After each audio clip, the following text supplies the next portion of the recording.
توانائی دیتی ہے, پورا مضمون باندھا ہے.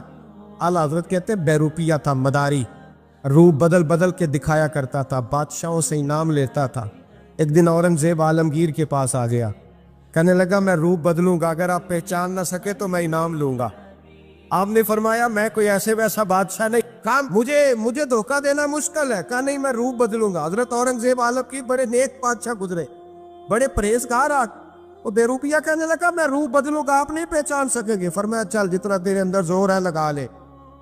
حضرت نے اعلان کیا کہ میں نے فوجی بھرتی کر دے, 2 ماہ کے بعد ٹیسٹ ہوگا. وہ 2 مہینے دوڑتا رہا, رنگ روپ بناتا رہا, آیا ٹیسٹ دینے, 2-3 سپاہیوں کا امتحان لیا. اس کی باری آئی تو 10 روپے دیے, کہنے لگے تیرے آنے جانے کا کرایہ میں نے تجھے پہچان لیا ہے.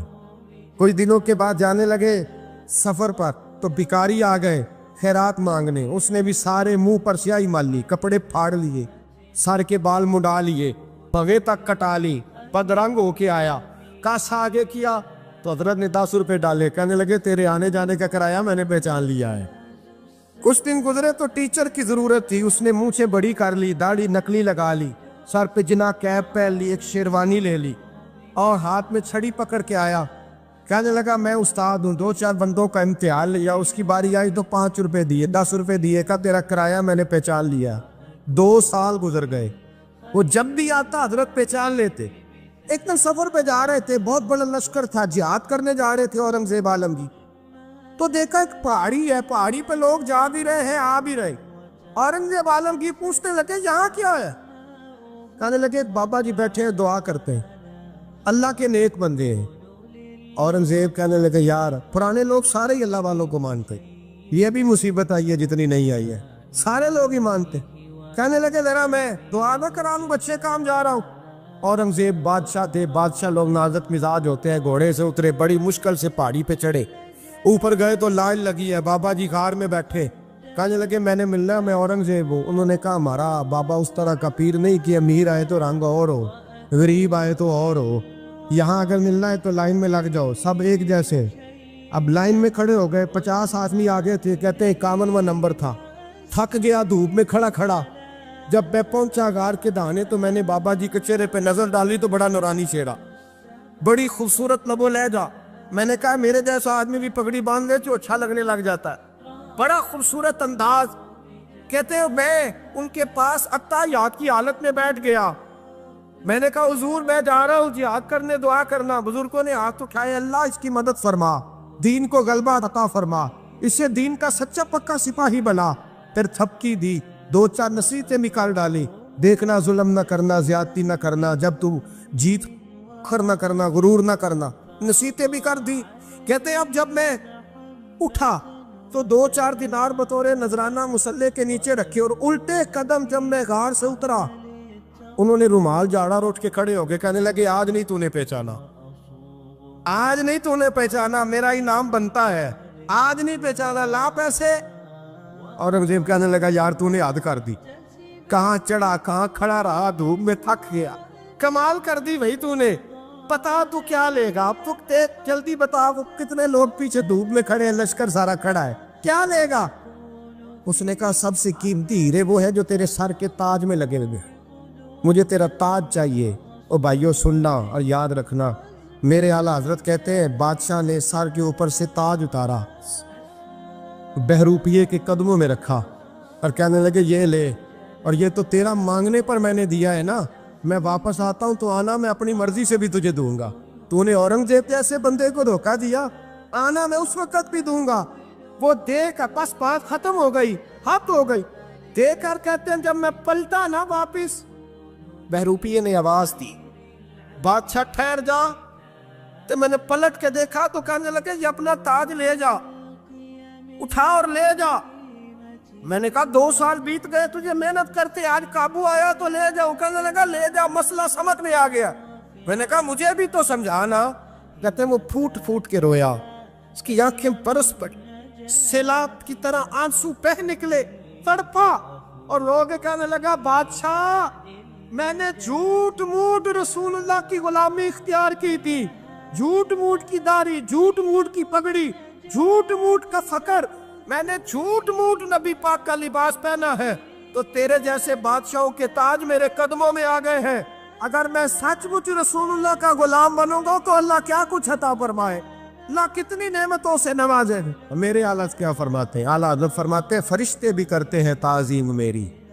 کون جی؟ اللہ ایسا عقیدہ بھی کم ملے گا جو بریلی کے امام کا عقیدہ ہے، ایسا بھی کم۔ کہتے ہیں فرشتے بھی کرتے ہیں تعظیم میری، کیوں؟ فرمانے لگے فدا ہو کے ان پر یہ عزت ملی۔ بغداد کے ایک درویش عالم تھے، تو وہ جب بھی نماز پڑھاتے نا تو کسی تاجر کی 2 بیویوں کے بارے میں دعا مانگتے۔ توجہ ہے میری بات پر؟ نماز پڑھاتے تو کہتے اللہ اس تاجر کی 2 بیویوں کو اپنی خاص رحمتیں عطا فرما۔ ایک دن لوگ ان کے گرد اکٹھے ہو گئے، کہنے لگے بابا جی بتائیں تو صحیح وہ بیویاں کون تھی جن کے لیے آپ دعا مانگتے؟ تو فرمانے لگے میرے شہر کا ایک تاجر تھا، بہت بڑا تاجر تھا، مالدار تھا پر بے اولاد تھا۔ اسے بغداد سے ملک شام جانا پڑتا تھا تجارت کرنے، اور کئی مہینے اسے شام کے ملک میں رہنا پڑتا تھا۔ اس نے اس طرح کیا کہ وہاں بھی ایک شادی کر لی۔ توجہ ہے نا میری بات پر؟ کیا کر لیا اس نے؟ دوسری شادی کرنا مرد کے لیے جائز ہے، تیسری کرنا بھی، چوتھی کرنا بھی بھیا کا وقت، مگر اگر انصاف کر سکے تو۔ اگر چاروں میں ہم نہ آدھا مسئلہ سنتے ہیں اور آدھا ہی بیان کرتے ہیں، اگر انصاف نہ کر سکے پھر اس کے لیے 4 جائز، پھر وہ ایک ہی رکھے گا۔ تو عزیز دوست دوسرا نکاح کر لیا، شادی ہو گئی، اب وہ وہاں کچھ زیادہ وقت گزارنے لگا، مالدار آدمی تھا، بیوی کو مکان بھی لے کے دے دیا۔ اب وہ دیر سے آتا واپس، اور جب آتا بھی تو اس کے وہ والے انداز نہ ہوتے جو پہلے ہوا کرتے تھے۔ اب بیوی سے بڑا جاسوس بھی کوئی نہیں ہوتا، اس کو تو پہلے پتہ چل جاتا ہے کہ ماجرا کیا ہے، اسے بڑی خبر ہوتی ہے۔ تو اس نے محسوس کر لیا کہ بدلے بدلے سے میری سرکار نظر آتے۔ وہ کہنے لگی اب کہ جب آتا جاتا ہے تو اس کے حالات کچھ بدلے سے ہیں، ماحول کچھ اور ہے۔ اس نے ایک بوڑھا آدمی جو اس کا عزیز بھی تھا اور سمجھدار بھی تھا اس کو تیار کیا، کہنے لگی اب کہ جب ملک کے شام جائے نا تو اس کا پیچھا کرنا اور خبر کرنا کہ کہاں رہتا ہے، کہاں جاتا ہے، کیا کرتا ہے۔ وہ بوڑھے بزرگ جو تھے وہ خاتون کے کہنے پر کچھ اس نے کرایہ بھی دیا، وہ اس تاجر کے پیچھے گئے اور واپس آ کے خبر دی، کہنے لگے کہ یہ تو 2-3 سال بیت گئے، اس نے وہاں بھی شادی کی ہوئی ہے، تجھے بتایا ہی نہیں۔ بی بی بڑی سمجھدار تھی، حوصلہ مند، زیرک، اس نے شور نہیں مچایا۔ اس نے کہا کہ میں نا اب جب آئے گا نا تو طریقے سے بات کروں گی اور پوچھوں گی کہ ایسا کیوں کیا، اور یہ بھی اس نے آ کے بتایا کہ اگر تیرے ساتھ نکاح کے بعد اسے اولاد نہیں ملی تو اولاد وہاں بھی کوئی نہیں، کہ مکمل تفصیلات۔ اب جب اس دفعہ خامند آیا تو آتے ہی وہ بیمار ہو گیا، کمزور ہونے لگا۔ اب خاتون نے مناسب نہیں سمجھا کہ آتے ہی دڑام سے میں اس کے سر پر یہ بت یہ پھوڑ دوں کہ تو نے نکاح کیا ہوا ہے اور مجھے بتایا نہیں۔ وہ ذرا تسلی میں رہی، کچھ وہ بیمار تھا، حوصلہ رکھا، خدمت کرتی رہی۔ کچھ دن گزرے تو وہ تاجر انتقال کر گیا، فوت ہو گیا۔ اب راز کھل نہ سکا، عدت گزاری، اور جب سارا مال جمع کیا نا تو اشرفیوں کی بوریاں بھر گئی۔ سارا مال اس بی بی کا، 4 بوریوں میں اشرفیاں، 4۔ یہاں تو پیٹ کا دوزخ ہے، معاذ اللہ، بھرتا ہی نہیں۔ حل من مزید، حل من مزید۔ وہ جو کہتے تھے نا کہ بس باہر چلا جاؤں اور باہر میں کچھ تھوڑے سے پیسے کما کے 2-3 سال میں لوٹ آؤں گا، پھر یہاں آ کے کوئی کاروبار کروں گا، وہ گئے ہیں تو واپس نہیں آئے۔ وہ جو کہتے تھے نا بس میں نے اتنا سا کاروبار کرنا ہے کہ مکان بن جائے، انہوں نے 4 مکان بھی بنا لیے ہیں، لیکن بریک حل میں مزید کی دوڑ ہے۔ اب 4 بوریاں اس عورت نے چھپائے رکھی، کوئی بندہ نہیں جانتا بغداد میں کہ ملک کے شام میں تاجر کی دوسری بیوی بھی ہے۔ جب وہ فارغ ہوئی تو اس نے اس بوڑھے جاسوس کو پھر بلایا اور 2 بوریاں اونٹ پہ رکھی، خود بھی ساتھ بیٹھی اور ملک شام گئی۔ اللہ اکبر۔ وہ بزرگ کہتے ہیں میں ایسے نہیں دعا کرتا، اس کو جا کے کہنے لگی میں اکیلی وارث نہیں ہوں، آدھے کی وارث تو بھی ہے، میں اکیلی وارث نہیں، یہ تقسیم وراثت ہے، آدھی کی وارث تو بھی ہے، تو رکھ اپنے پیسے، مجھے پتہ ہے اس نے نکاح کیا تھا پر مجھے بتایا نہیں تھا، تو رکھ اپنے پیسے، میں تجھے دے رہی ہوں، آدھے تیرے ہیں آدھے میرے ہیں۔ اس نے نظر اٹھائی تو رو پڑی، کہنے لگی نہیں اب یہ سارے تیرے ہی ہیں، اگر تو اللہ سے ڈرتی ہے تو میں بھی رب سے ڈرتی ہوں، اگر تو مصطفیٰ کریم کا کلمہ پڑھتی ہے تو میں بھی اسی نبی کی ماننے والی ہوں۔ کہا بات کیا ہے، میرا کیوں ہے سارا؟ تو وہ خاتون کہنے لگی وہ 2 سال 3 سال سے میرے ساتھ نکاح تھا اور اس نے بتایا تھا مجھے کہ میری بیوی بھی ہے، اور میں غریب تھی تو میرے والدین کو بھی بتایا تھا کہ میری دوسری شادی ہے۔ یہ مکان اس نے مجھے لے کے دیا تھا، میرے تمام اخراجات وہ پورے کرتا تھا، نان و نفقہ کا خیال رکھتا تھا، لیکن اب کہ جب وہ آیا تو وہ بیمار تھا۔ اس نے مجھے بتایا کہ مجھے طبیب نے بتایا ہے کہ میں شدید بیمار ہوں، شاید بچ نہ سکوں۔ تو کہنے لگی وہ مجھے کئی لاکھ روپے بھی دے گیا اور جاتے دفعہ مجھے طلاق بھی دے گیا، فارغ کر گیا۔ کہنے لگا تو جہاں چاہے میرے بعد نکاح کر سکتی ہے، اور کہنے لگا میں چاہتا تھا پہلی بیوی کو بتا دوں، موقع نہیں بنا اور اس کا دل نہ ٹوٹے، بتا نہیں پایا، لہذا وہ مجھے ڈھیر سارے پیسے دے چکا ہے، سارا میرا حصہ مجھے پہلے سے دے چکا ہے۔ میری بہن اب یہ 4 بوریوں میں سے 2 میری نہیں بلکہ 4 کی 4 ہی تیری ہے، تو ہی اس کی حقدار ہے۔ تو بزرگ کہتے ہیں مجھے بتاؤ جن کے اندر اس قسم کے تقوی کی جھلک ہو ان کے لیے ہر نماز کے بعد دعا مانگنی چاہیے کہ نہیں مانگنی چاہیے؟ حضرت عمر کے زمانے میں ایک نوجوان تھا، نیک تھا، مسجد جایا کرتا تھا رات کو، تو مسجد جا رہا تھا تو رستے میں ایک عورت نے دعوت گناہ دی، ابن عساکر نے اس کو لکھا ہے۔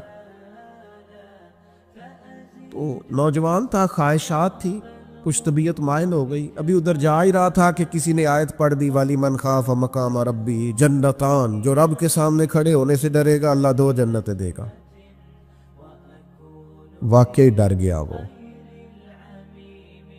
واقعی ڈر گیا، اتنا ڈرا کہ بے ہوش ہو کے گر پڑا۔ بیماری سے لوگ بے ہوش ہوتے ہیں، پیسے ڈوب گئے بے ہوش ہوتے ہیں، بچے کے غم میں بے ہوش ہوتے ہیں۔ سچ بتاؤ کبھی خوف خدا سے بھی بے ہوش ہوتا کوئی دیکھا ہے؟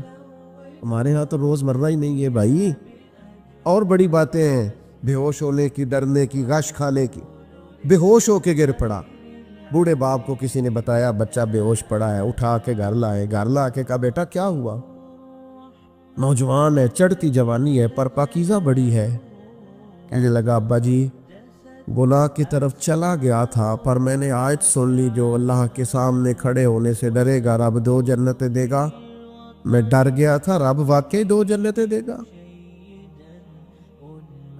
باپ رو پڑے، ابا جی کی آنکھوں میں آنسو آئے اور کہا پتر اللہ بڑا مہربان ہے، اس کے وعدے سچے ہیں، واقعی 2 جنتیں دے گا۔ اس نے پھر ایک چیخ ماری اور اس طرح کی ماری کہ اس کی روح ہی پرواز کر گئی، روح ہی پرواز کر۔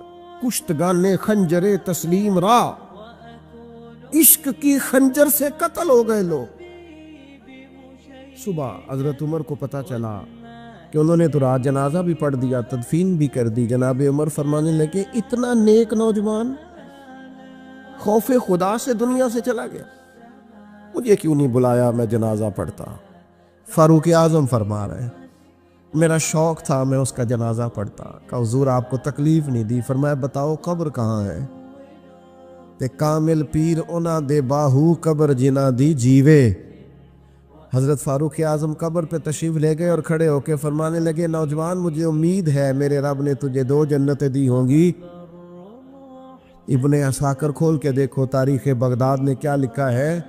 حضرت سیدنا فاروق نے فرمایا امید ہے 2 جنتیں دی ہوں گی، قبر کے اندر سے بولا کامل پیرونا دے باہو قبر جنا دی جیوے، قبر کے اندر سے بولا۔ کہنے لگا حضور امید والی بات نہیں، رب کے وعدے سچے ہیں، اس نے واقعی مجھے 2 جنتیں عطا فرمائی، 2 جنتیں دی ہیں، میں نے اپنے مالک کو راضی پایا۔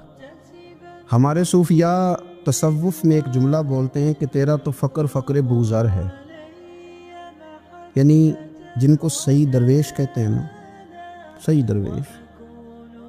مولا علی شیر خدا رضی اللہ تعالیٰ عنہ فرمایا کرتے 2 ہی تو بندے ہیں جو رب کے رستے میں کسی شے کی پرواہ نہیں کرتے۔ حضور کون سے؟ فرمایا ابو ذر غفاری ہے اور دوسرے علی المرتضیٰ ہے۔ مولا علی فرمایا کرتے یہ نا مسلمانوں میں سے 4 یا 5ویں مسلمان ہیں، شروع سے ایک سلیم الطبع آدمی، کچھ لوگ طبعاً بڑے نفیس ہوتے ہیں، طبعاً اللہ کی طرف سے شروع سے ان کا جو قبیلہ تھا بنو غفار وہ راہزنی کرتا تھا، لوگوں کو لوٹ لیتا تھا۔ شروع میں یہ کام کیا، لیکن جب کچھ لوگوں کی چیخیں کانوں میں گئیں تو چھوڑ دیا، فرمایا نہیں یار طبیعت نہیں مانتی۔ اور نبی پاک کا کلمہ پڑھنے سے پہلے ہی بتوں کی پوجا چھوڑ کے رب کی عبادت شروع کر دی۔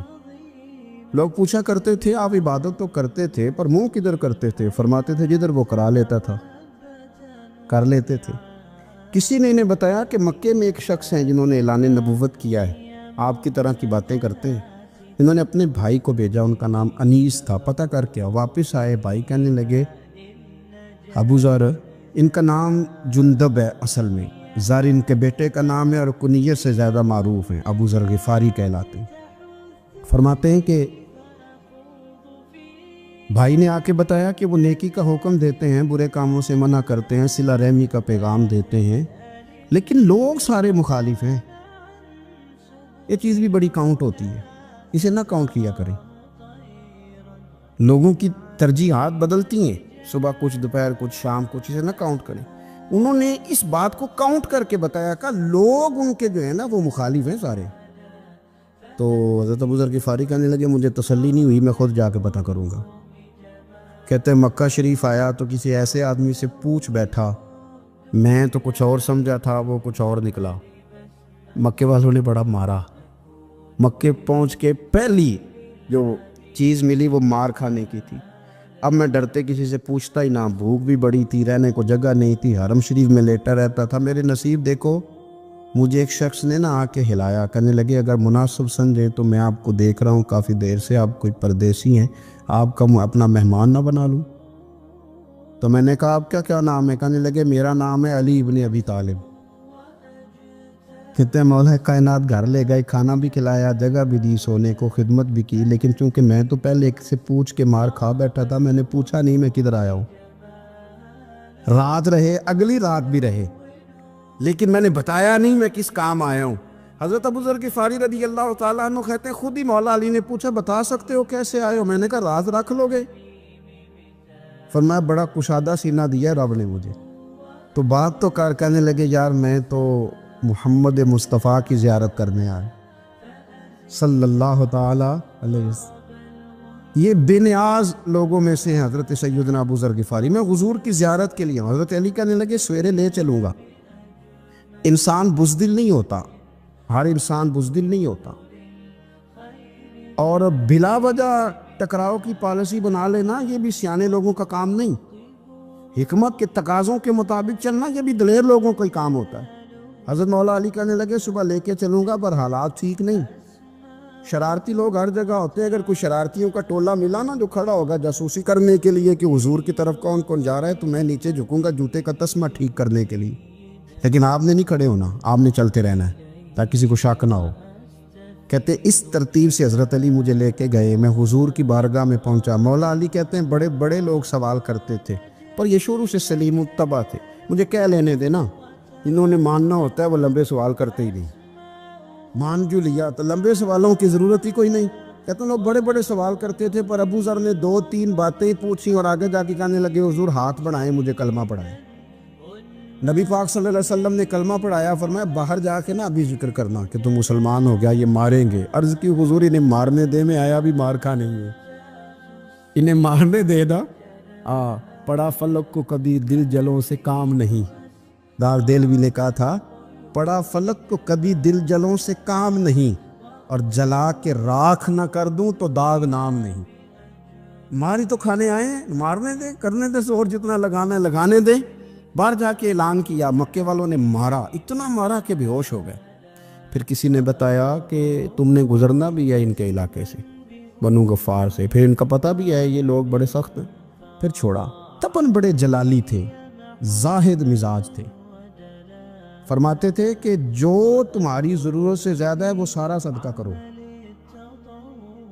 کنز کے معاملے میں ان کا رویہ یہ تھا، صرف حضرت صدیق اکبر کو کچھ نہیں کہا انہوں نے، باقی حضرت عمر جیسے آدمی کو بھی کھڑا کر کے کہہ لیتے تھے یہ مال کیوں رکھا ہوا ہے خزانے میں، بانٹتے کیوں نہیں سارا؟ اور جناب عثمان غنی رضی اللہ تعالیٰ عنہ کے ساتھ تو باقاعدہ کئی دفعہ اس موضوع پر گفتگو کی۔ وہ کہتے تھے کہ جب اللہ کہتے ہیں قرآن میں کہ مال دولت جمع نہیں کرنی، تو وہ جو لوگ تھے وہ بھی بڑی شانوں والے تھے، وہ کہتے تھے کہ اللہ نے جب زکوٰۃ فرض کی تو مال جمع ہوتا ہے تو زکوٰۃ فرض ہوتی ہے نا، یا فطرانے کا کہا تو مال ہوتا ہے تو فطرانہ آتا ہے نا۔ تو آپ جو کہہ رہے ہیں وہ ٹھیک ہے، پر آپ اعلیٰ بات کر رہے ہیں تقوی کی، سارا بانٹو۔ تو حضرت ابو ذر غفاری کہتے تھے چلو ٹھیک ہے تمہاری بھی بات مان لیتا، پر یہ بتاؤ مدینے والے کا اپنا طریقہ کیا ہے؟ کہ بھئی حضور کا طریقہ تو وہی ہے جو آپ بتا رہے ہیں۔ تو فرمانے لگے پھر اس رستے نہ چلیں جو رستہ مدینے والے رسول کا ہے، اور حضور سے، نبی پاک سے عشق کرتے بڑا کھل کے۔ یہ صحابہ صفہ میں سے تھے۔ کلمے پڑھنے کے بعد چونکہ طبیعت جلالی تھی تو حضور نے بھیج دیا، فرمایا واپس جاؤ اپنے قبیلے میں تبلیغ کرو۔ واپس گئے، بھائی کو مسلمان کیا، والدہ کو مسلمان کیا، قبیلہ سارا مسلمان کیا، وہیں رہے۔ ہجرت مدینہ کے بعد آئے تبوک کے موقع کے قریب، اور حضور نے صحابہ صفہ میں رکھ لیا۔ نوکری کرتے مدینے والے رسول کی، دلیر آدمی تھے، بڑا قبیلہ تھا، پر ڈیوٹی کرتے، ڈیوٹی خدمت کرتے۔ ایک بیٹا تھا زار اس کا نام تھا، اس کی ڈیوٹی لگائی تم نے میرے نبی پاک کے اونٹ چرانے۔ ڈاکو آئے تو صاحبزادہ اونٹوں کی، اونٹنیوں کی حفاظت کرتے شہید ہو گیا۔ اور یہ انوکھا بندہ ہے جس نے شرط لگائی تھی کہ میں نے کالی سیاہ رنگ کی عورت سے شادی کرنی۔ انوکھا بندہ ہے۔ ایک بیٹی تھی، ایک بیٹا، بیٹا شہید ہو گیا۔ بیوی سے کہا تم نے نبی پاک کے گھر میں خدمت کرنی ہے، حضور کے گھر والوں، اور میں نبی پاک کی نوکری کروں گا۔ حضور کی خدمت کرتے، ہر وقت خدمت میں رہتے۔ اور حضور جب آتے نا، صحابہ صفہ میں یہ شامل تھے جو لوگ دین سیکھتے، حضور جب آتے تو سب سے پہلے آ کے حضرت ابو ذر غفاری کا پوچھتے، بلائیں، اور جب بات کرتے حضور تو بار بار ان کو مخاطب کر کے بات کرتے۔ حضرت ابو ذر غفاری رضی اللہ تعالیٰ عنہ کا نبی پاک سے اتنا پیار کہ ہماری بھی مشکل حل کر دی۔ ابو داؤد شریف میں موجود ہے، ایک دن کہنے لگا یا رسول اللہ صلی اللہ علیہ وسلم، اگر کوئی بندہ کسی سے پیار بڑا ہی کرے پر اس جیسے عمل نہ کر سکے، کوشش کرے کرنا، لوگ ہمیں کہتے ہیں نا جی پیار بڑا، عمل بھی تو کرو نا، بھی کرنا چاہیے، پر انسان ہے نا، غلطی بھی تو ہو ہی جاتی ہے۔ اب ہم عمل نہیں کر سکتے تو تم ہمیں پیار بھی نہیں کرنے دو گے؟ مہربانی کرو، پیار تو کرنے دو نا۔ حضرت ابو ذر غفاری نے کہا، ابو داؤد شریف میں موجود ہے، یا رسول اللہ صلی اللہ تعالیٰ علیہ وآلہ وسلم، حضور پیار بڑا کرے پر ان جیسے عمل نہ کرے تو حکم کیا ہے؟ تو حضور نے فرمایا پیار سچا کرے، اللہ قیامت کے دن جس سے محبت کرے گا نا اس کے ساتھ ہی دونوں کو اکٹھا فرما دے گا۔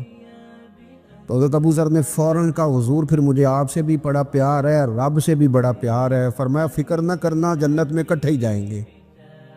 اتنی محبت رسول پاک کی ذات کے ساتھ حضور کی نوکری کرنا۔ ایک دن خدمت کرتے کرتے سو گئے، حضور مسجد میں آئے پتہ کرنے کہ ابو ذر آرام کر رہا ہے۔ یہ بھی مزہ ہوتا ہے، خیال رکھنا اپنے درویشوں کا، کیا کھایا کیا پیا، کہاں سوئے۔ حضور رات کو آئے، یہ سوئے ہوئے، فرماتے ہیں حضور نے میرا انگوٹھا ہلایا، میں اٹھ کے بیٹھ گیا، حضور بھی میرے پاس بیٹھ گئے۔ اور میں ابو ذر بڑا پیار کرتے ہو، سونے آپ کو پتہ ہی ہے۔ کہا یار تو بڑی نوکری کرتا ہے، ایک دن وہ بھی آئے گا جس دن تجھے میری مسجد اور میرے شہر سے جانا پڑے گا، پھر کیا کرو گے؟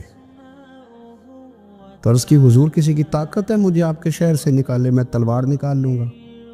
نبی پاک نے فرمایا تلوار نہ نکالنا، جہاں تمہیں بھیجا جائے چپ کر کے چلے جانا۔ حضور کب تک؟ فرمایا جب تک اللہ تیری اور میری ملاقات نہیں کرا دیتا، یعنی وصال تک۔ یہ واحد شخص ہیں کہ حضور کے وصال ظاہری کا وقت آ گیا تو فرمایا کوئی میرے ابو ذر کو بلاؤ۔ جب یہ آئے تو حضور لیٹے ہوئے تھے، یہ جھکے نبی پاک کی طرف، حضور میں حاضر ہو تو حضور نے پکڑ کے سینے کے ساتھ لگا لیا۔ میرے رسول پاک صلی اللہ علیہ وسلم کی خدمت میں ایک دفعہ عرض کرنے لگے حضور مجھے صوبے کا گورنر بنا دے۔ تو نبی پاک نے فرمایا ابو ذر میں عہدے پسند نہیں کرتا، تو تمہیں بھی میں کہتا ہوں عہدہ نہ لینا، تمہیں بھی کہتا ہوں عہدہ نہ لینا۔ فرمایا ابو ذر میں جو چیز اپنے لیے پسند کروں گا تمہیں بھی اسی کا مشورہ دوں گا، تم بندے اچھے ہو پر یہ کام تمہارے بس کا نہیں ہے۔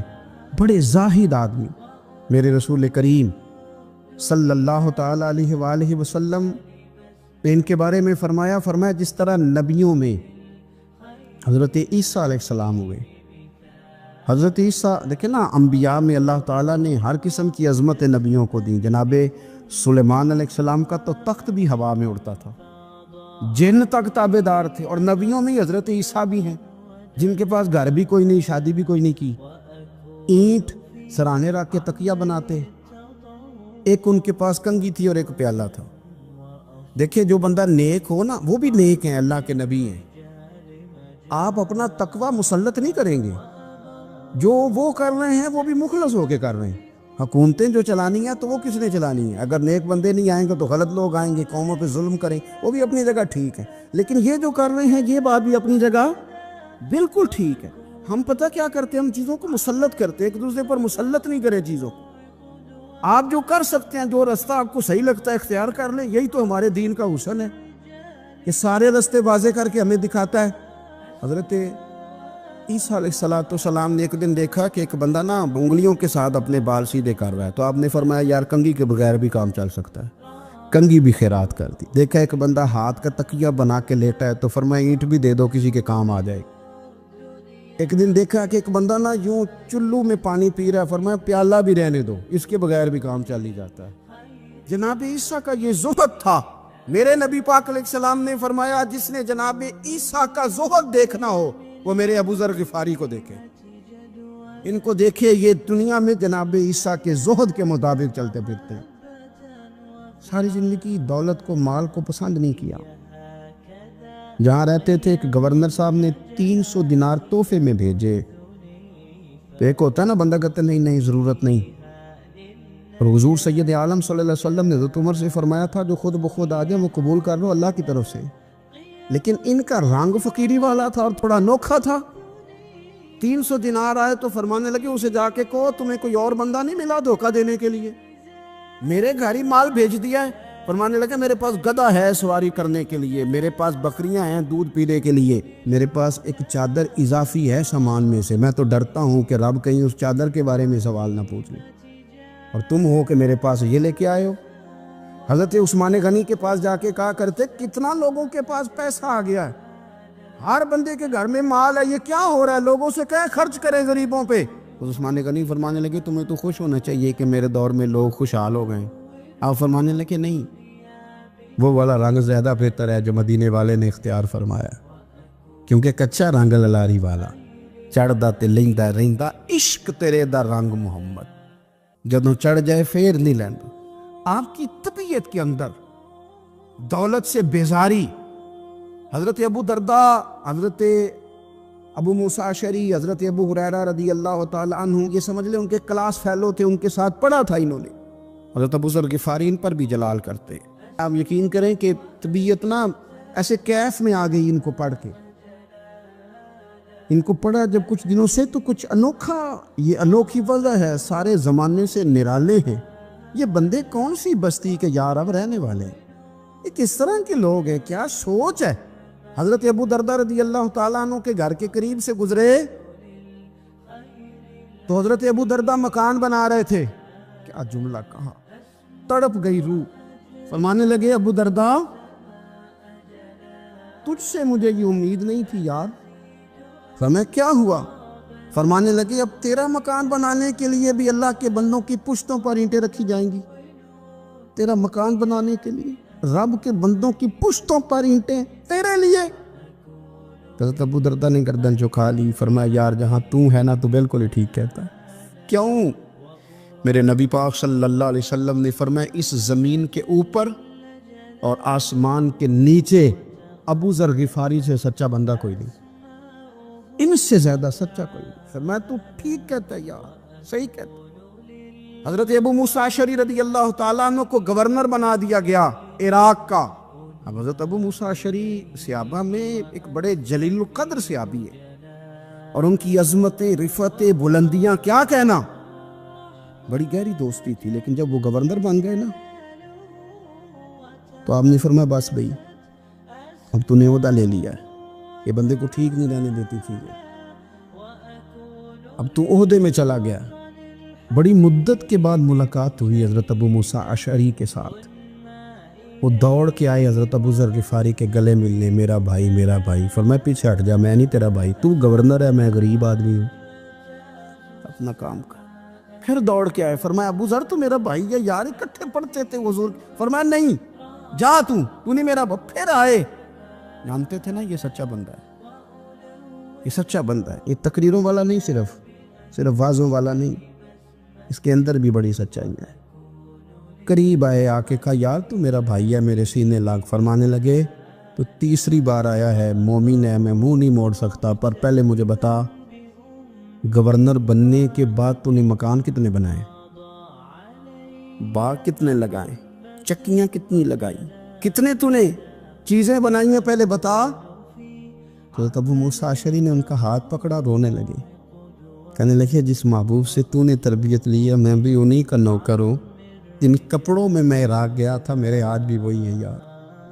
کیا بات کرتا ہے تو، میرے وہی ہیں، مجھے بتا اگر یہ عہدے خدمت کے ہم نہیں لیں گے تو پھر کیا ظالموں کو دیں گے، غیروں کو دیں گے؟ نہ کر، کچھ نہیں بنایا۔